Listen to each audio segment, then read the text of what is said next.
اور امن احتجاج پاکستان کے اندر بڑھتی ہوئی قادیانیوں کی سرگرمیوں اور سپریم کورٹ کے اندر کیے جانے والے آئین پاکستان سے متصادم اس فیصلے کی بھرپور مذمت کرتا ہے، اور یہ بات تمام لوگوں پہ، تمام اداروں پہ عیاں کی جاتی ہے کہ آئین پاکستان کے مطابق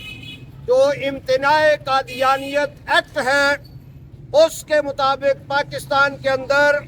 قادیانیوں کو کوئی تبلیغی سرگرمی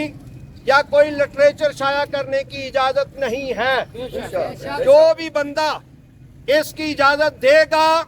یا اس کی حمایت کرے گا، دانستہ یا نادانستہ،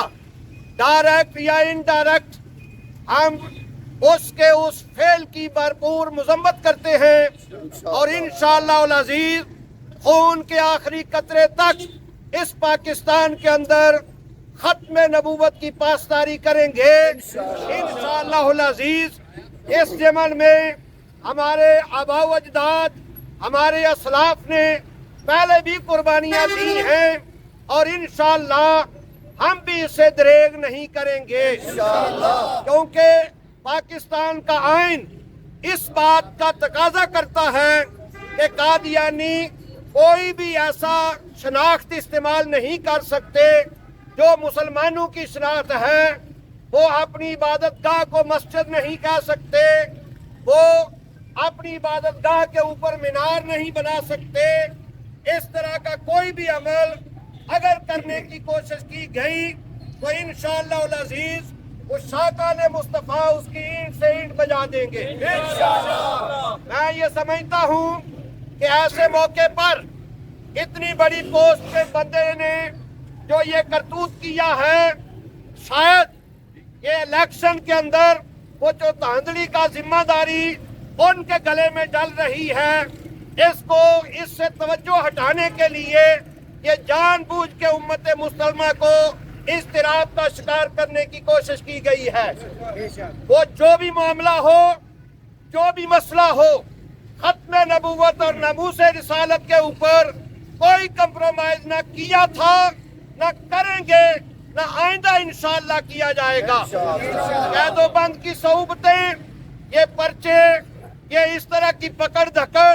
نہ پہلے ناموس رسالت کے مسئلے سے ہمیں پیچھے ہٹا سکی ہے، نہ انشاءاللہ اب ہٹائے گی، اور نہ آئندہ ہم ہٹیں گے۔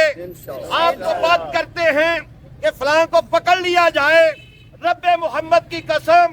اگر ختم نبوت اور ناموس رسالت کے مسئلے پہ اگر چوک کے اندر گولی بھی مار دی جائے تو ہم اس کو بھی سعادت سمجھتے ہیں۔ جس وقت ہماری عدلیہ کا، قاضی کا قلم بک جائے اور رشوت کی نجاست سے آلودہ ہو جائے تو پھر فیصلے عدالتوں میں نہیں ہوا کرتے، پھر وہ فیصلے کرنے کے لیے غازی علم الدین اٹھا کرتے ہیں، پھر غازی ممتاز قادری اٹھا کرتے ہیں، پھر عامر چیمہ بنے کرتے ہیں۔ اس لیے ملک پاکستان کو انتشار کا شکار نہ کیا جائے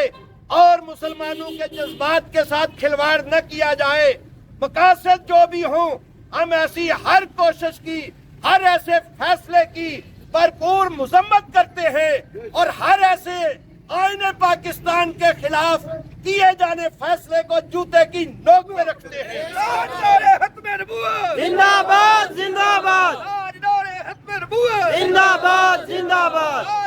ختم نبوت زندہ باد، زندہ باد۔ یہ ختم نبوت کا مسئلہ وہ سینسٹیو مسئلہ ہے کہ اس وقت تک بندے کا ایمان ہی مکمل نہیں ہوتا جب تک ختم نبوت کے اوپر ایمان نہ رکھا جائے۔ اس لیے یہ پرامن احتجاج ہے، اور بھی کوئی رنگ اختیار کیا جا سکتا ہے، ہمیں اس پہ مجبور نہ کیا جائے، لیکن یاد رکھیں اگر آپ نے کوئی خباثت کرنی ہے تو پھر اور کوئی طریقہ اختیار کریں۔ ختم نبوت اور ناموس رسالت کے اوپر کھلواڑ کرنے کی اجازت قطع نہیں دیں گے۔ آج کا یہ پرامن احتجاج اس بات کی مذمت کرتا ہے کہ جو بھی بندہ جس کیٹیگری میں، جس سٹیٹس میں بھی ختم نبوت کے ساتھ غداری کا ارتکاب کرے گا، اسے انجام دیکھ لینا چاہیے، نواز شریف کا بھی اور عمران خان کا بھی۔ یہ ان کو سزا جو مل رہی ہے یہ ختم نبوت کے ساتھ غداری کی سزا مل رہی ہے۔ اس لیے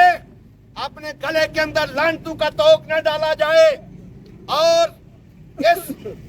پاکستان کی عدلیہ کو پاک ہی رہنے دیا جائے۔ اپنے مذموم مقاصد کے لیے اس منصب کو داغدار نہ کیا جائے۔ اس لیے یہ بات کھول کے کان سن لیں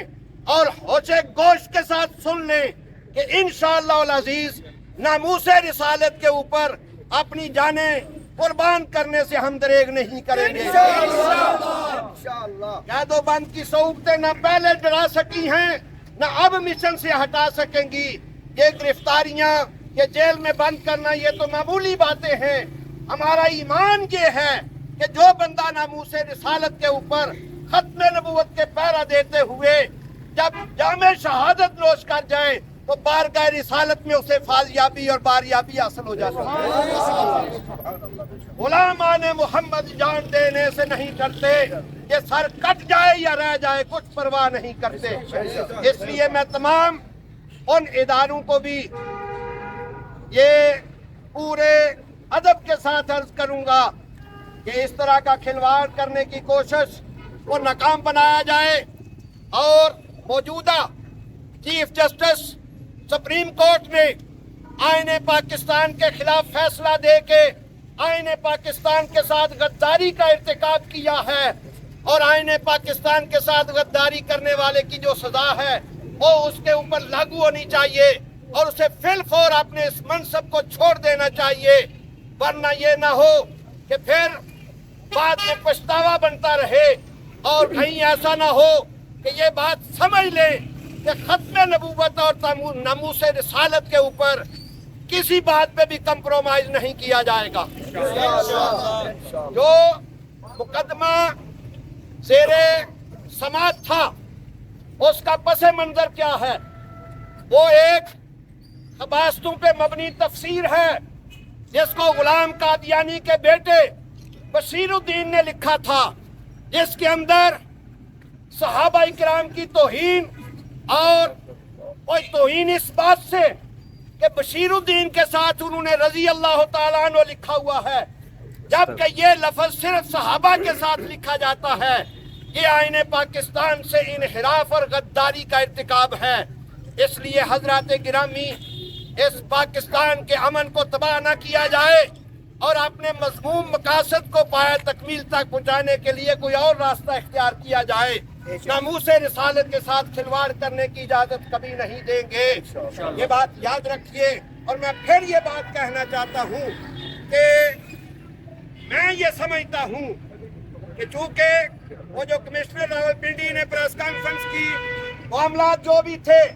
لیکن اس نے چونکہ چیف جسٹس کو نامینیٹ کیا، اب وہ اپنے منہ سے یہ کالکس دھونے کے لیے، لوگوں کی توجہ اس کام سے ہٹانے کے لیے اس نے یہ کھیل کھیلا ہے۔ لہذا اداروں کو چاہیے کہ ملک پاکستان کے امن کو خراب کرنے کی بجائے اس اکیلے کو ہی سائڈ پہ کر کے تو آئین پاکستان کی غداری کا مقدمہ اس پہ چلایا جائے اور اسے کیفر کردار تک پہنچایا جائے۔ آج کا یہ پرامن احتجاج اسی قرارداد کے ساتھ اختتام پذیر ہوگا اور انشاءاللہ جب بھی ضرورت پڑی تحفظ ناموس رسالت اور تحفظ ختم نبوت کے لیے یہ سارے اشاکان مصطفیٰ پھر سے موجود ہوں گے۔ غلام ہے زندہ کے غلام ہے، غلام ہے غلام ہے، زندہ کے غلام ہے۔ منصب نبیان منصب نبیان